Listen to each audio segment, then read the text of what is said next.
Are you a new ESL teacher? And are your students having a hard time understanding you in class because they're low level or limited proficiency? Today, I want to share with you a method that's really helpful in engaging your students.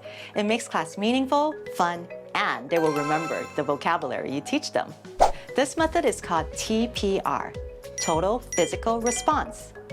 Total physical response is a way that will help engage your students through physical action and movement so that they remember the vocabulary you teach them. Let's go through the steps.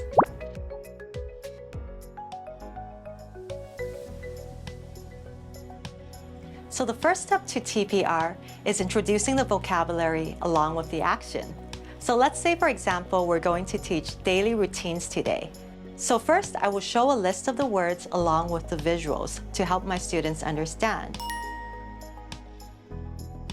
I will point to each one and say the words. For example, wake up, brush your teeth, eat breakfast, and go to school. After that, I will pair each of these with an action and have my students do it after me. Wake up! Brush your teeth. Eat breakfast. And go to school.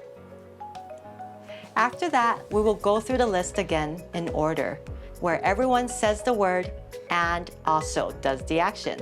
And after that, you will go out of order. So for example, you can point to and say, eat breakfast.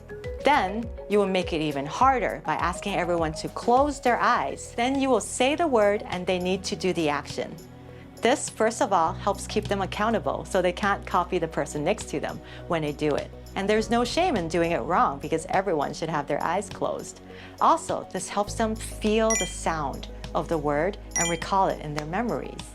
After all of this is done, you will see that the students have listened many times to the vocabulary, and they should be familiar with it. Now you can challenge them by doing the action, and they have to tell you the word.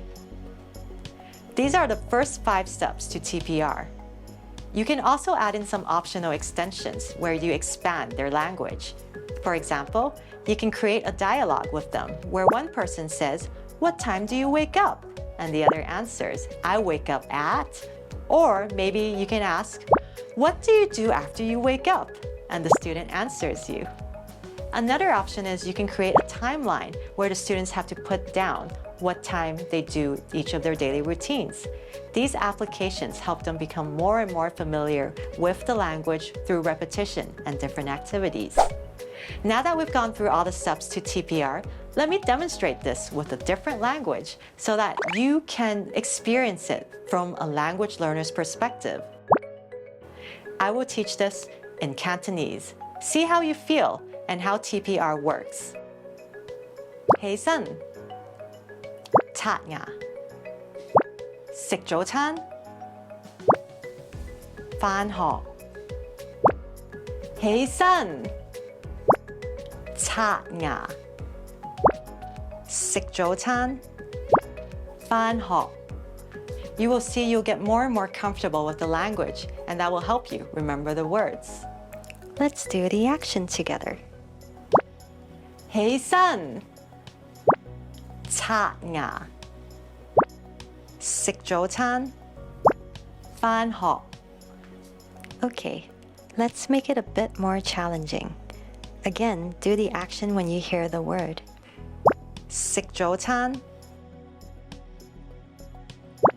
刷牙 起身 返學 Now let's close your eyes. Can you do the action for 返學? What about 刷牙 食早餐 起身 Now I'm going to do the action. See if you can remember how to say it. Yes, it's wake up, 起身 You can use TPR to teach a wide variety of lesson topics. For example, action words like jump, sit down. Or adjectives, big, small, tiny. Or food, transportation, sports, you name it. With a little bit of thought, many words can be paired with an action. Some students even like to suggest actions and get very involved in the process. According to SLA Second Language Acquisition Theory, we need lots of listening inputs before we can start producing a language.